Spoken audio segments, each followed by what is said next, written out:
Hello everyone, welcome back to our channel. आज की हमारी है स्पोकन इंग्लिश की क्लास। आज हम स्पोकन इंग्लिश में सीखेंगे कि शुड का कब यूज़ करते हैं, कैसे करते हैं, शुड हम क्यों यूज़ करते हैं। तो सबसे पहले मैं आपको बता दूं कि शुड हम यूज़ करते हैं किसी को सलाह देने के लिए। जब हमें किसी को सलाह देनी हो तब हम वहाँ पर शुड का यूज़ करते होते हैं। अब शुड का यूज़ हम कर लेते हैं, लेकिन हमें कैसे पता चलेगा कि हम शुड का हम क्या यूज़ करें, क्योंकि तो उसमें हम एक पहचान रखना कि हिंदी में जहाँ पे भी आपको चाहिए बोलना हो तो वहाँ पे आप शुड यूज़ करेंगे। शुड की पहचान हिंदी में चाहिए होती है, तो जहाँ पे भी आपको चाहिए बोलना हो वहाँ पे शुड यूज़ करना है। जैसे आपको मेहनत करनी चाहिए, तुम्हें पढ़ना चाहिए, ऐसे ऐसे सेंटेंस में आप शुड का इस्तेमाल करके आप बोल सकते हैं। अब हम देख लेते हैं इसकी स्ट्रक्चर कैसी होती है। स्ट्रक्चर में आप देखते हैं कि subject plus should plus verb की first form plus object. Should क्योंकि एक मॉडल भी है, शुड एक मॉडल है और मॉडल की इंग्लिश में अलग इंपॉर्टेंस होती है, वो इंग्लिश में अलग से अपनी इंपॉर्टेंस रखते होते हैं। और हमेशा याद रखना कि मॉडल के हमेशा तुरंत बाद वर्ब की फर्स्ट फॉर्म आती है। तो शुड क्योंकि एक मॉडल है तो इसके बाद हमेशा वर्ब की फर्स्ट फॉर्म ही आएगी। अगर हमें नेगेटिव बोलना हो तो नेगेटिव क्या बोलेंगे, subject plus should not. Negative बोलना हो तो शुड के तुरंत बाद नॉट लगेगा, प्लस वर्ब की first form plus object. You should not waste your time. अगर हमें क्वेश्चन पूछना हो कि क्या तुम्हें यह काम करना चाहिए तो हम क्या करेंगे, सब्जेक्ट से पहले शुड लगा देंगे प्लस वर्ब की first form plus object. Should you do this.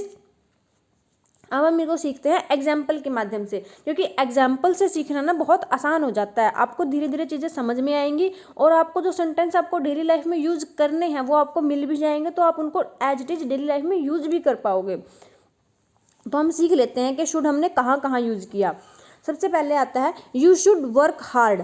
तुम्हें मेहनत करनी चाहिए। You should work hard. हमने क्या दिया, सजेशन दिया है कि तुम्हें मेहनत करनी चाहिए, तो उसके लिए क्या लिखेंगे, should. He should take care of himself. उसे अपना ध्यान रखना चाहिए। He should take care of himself. Take care होता है ध्यान रखना, हिमसेल्फ खुद का। ये एक रिफ्लेक्सिव प्रोनाउन होता है ग्रामर के पॉइंट ऑफ व्यू से, लेकिन स्पोकन में इसका कोई मतलब नहीं है। स्पोकन में आपको इतनी ग्रामर नहीं जाननी। You should take care of yourself. तुम्हें अपना ध्यान रखना चाहिए। You should not waste your time. अब ये आ गया कि हमें नेगेटिव बोलना हो, तो नेगेटिव में क्या आया, you should not waste your time. तुम्हें अपना टाइम वेस्ट नहीं करना चाहिए, तो उसके लिए हमने क्या यूज किया, शुड नॉट, कि तुम्हें नहीं करना चाहिए। क्या नहीं करना चाहिए, अपना time waste. Should we buy something, ये क्वेश्चन मार्क आएगा यहाँ पे, ये क्योंकि ये शुड वी बाय समथिंग, क्या हमें कुछ खरीदना चाहिए। Should we buy something. Should I change my subject, क्या मुझे अपना सब्जेक्ट चेंज करना चाहिए। Should I change my subject. अब हम करते हैं कि अगर हमें शुड में पूछना है, क्वेश्चन पूछना है और नेगेटिव पूछना है कि क्या हमें यह नहीं करना चाहिए, अब उसके लिए क्या करेंगे, उसके लिए हम यूज करेंगे shouldn't. Should not, should not को शॉर्ट में शुडंट बोलते हैं। Shouldn't we understand his pain, क्या हमें उसका दर्द नहीं समझना चाहिए। Shouldn't we understand his pain. Understand होता है समझना। आपको ये छोटे छोटे वर्ड मीनिंग याद होने चाहिए, पता होंगे तो आप इनको सेंटेंस में आराम से फ्रेम कर सकते हो। आप इनका एक प्रैक्टिस करना कि आज ये सेंटेंस बोल के देखना, साथ साथ में तो बोल ही रहे होगे आप, उसके बाद किसी और के साथ भी। यू शुड नॉट चीट, तुम्हें धोखा नहीं देना चाहिए। You should not cheat, cheat होता है धोखा देना। You should mind your ways, तुम्हें अपनी आदतें सुधारनी चाहिए। मैंड होती हैं सुधारना, मैंड का मतलब होता है सुधारना। योर वेज मतलब तुम्हारे तरीके, तुम्हारी आदतें, तुम्हें अपनी आदतें सुधारनी चाहिए। You should understand my problem, तुम्हें मेरी प्रॉब्लम समझनी चाहिए। You should understand my problem, understand होता है समझना, माई प्रॉब्लम मतलब मेरी problem. Should we go to market, क्या हमें मार्केट जाना चाहिए। Should we go to market, हमने क्या पूछा, क्वेश्चन पूछा, should we go to market.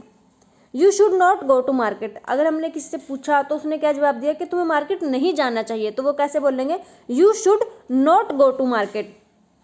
अगर कोई क्वेश्चन पूछे तो शुड वाक्य के सेंटेंस में शुरू में लगेगा, और नॉट आंसर दे तो नॉट में दे तो शुड नॉट लगेगा।